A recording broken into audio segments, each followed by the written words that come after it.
Hey there everybody, hope everyone's doing well. I'm doing a quick video on the newest VMP box set that came out. This is the story of Cadet Records. I've had it for a few weeks.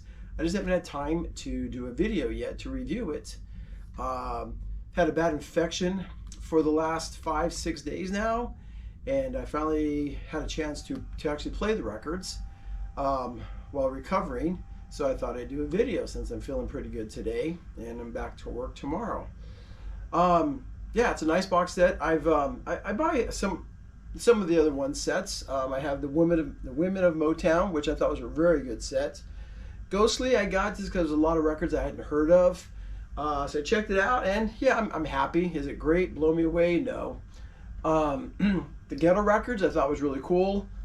Zamrock I was really impressed with. Actually, I bought a second one when it came out with the second pressing. That way I could use that for trade bait or something later on, because I was really impressed with this. I picked up a few records from this set when I was working overseas in Africa, but really poor quality. So I ended up selling those to buy this set here.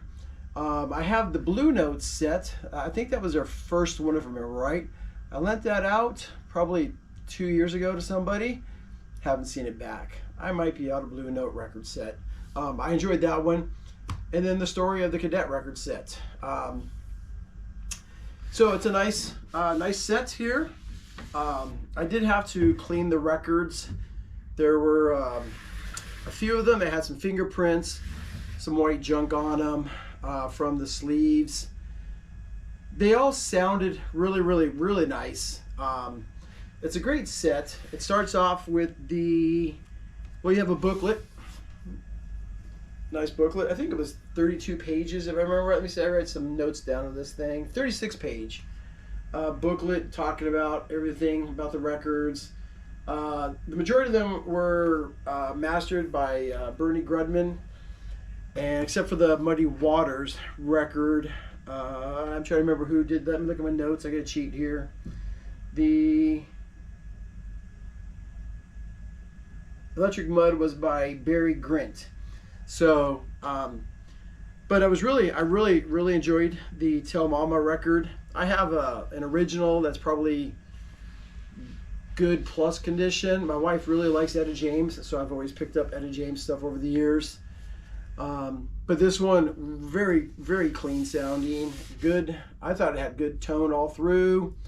I said it had a few fingerprints and a very small warp, but nothing that you could really tell. I had to get down low and I was like, what is that? And it's just a small.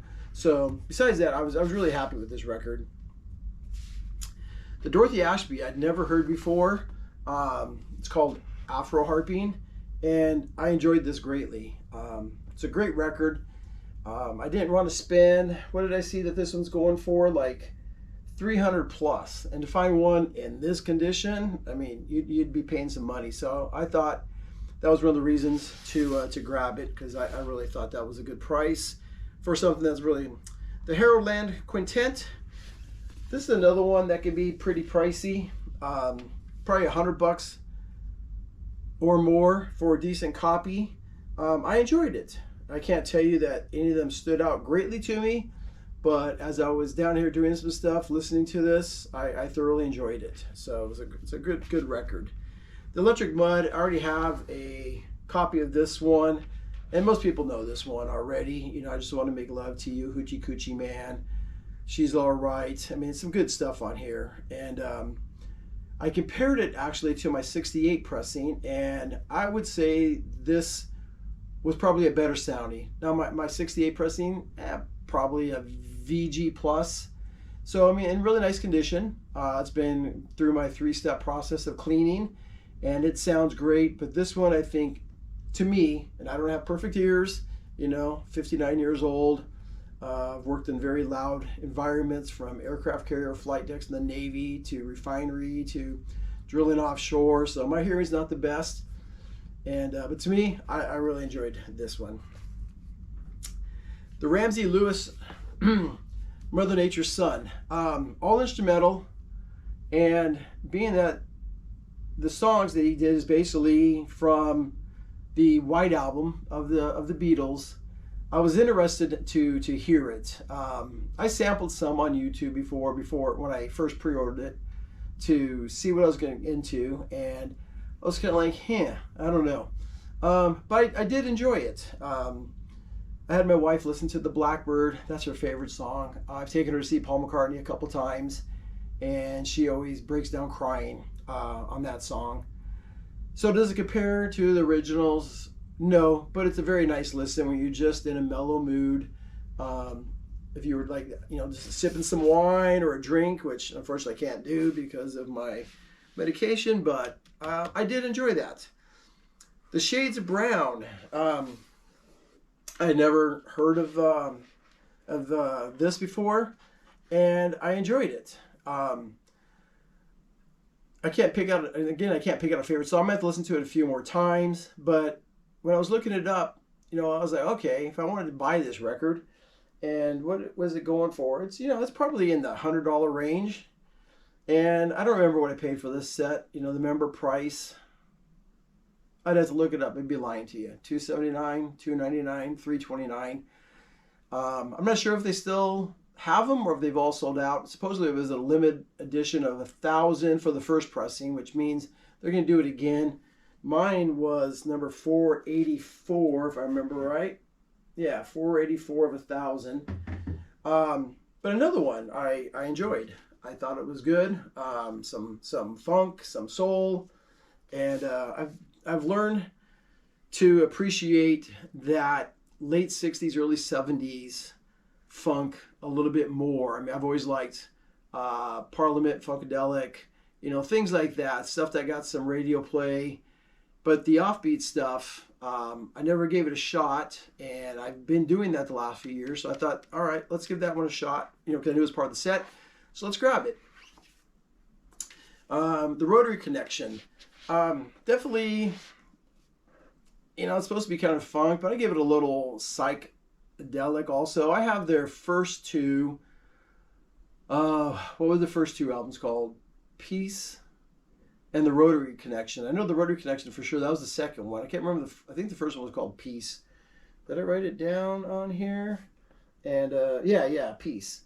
So I thought, all right, let's give it a shot. I think if I remember right, this was their last album they did. And actually, I enjoyed it more than the other two that I have. So another great one to check out and listen to.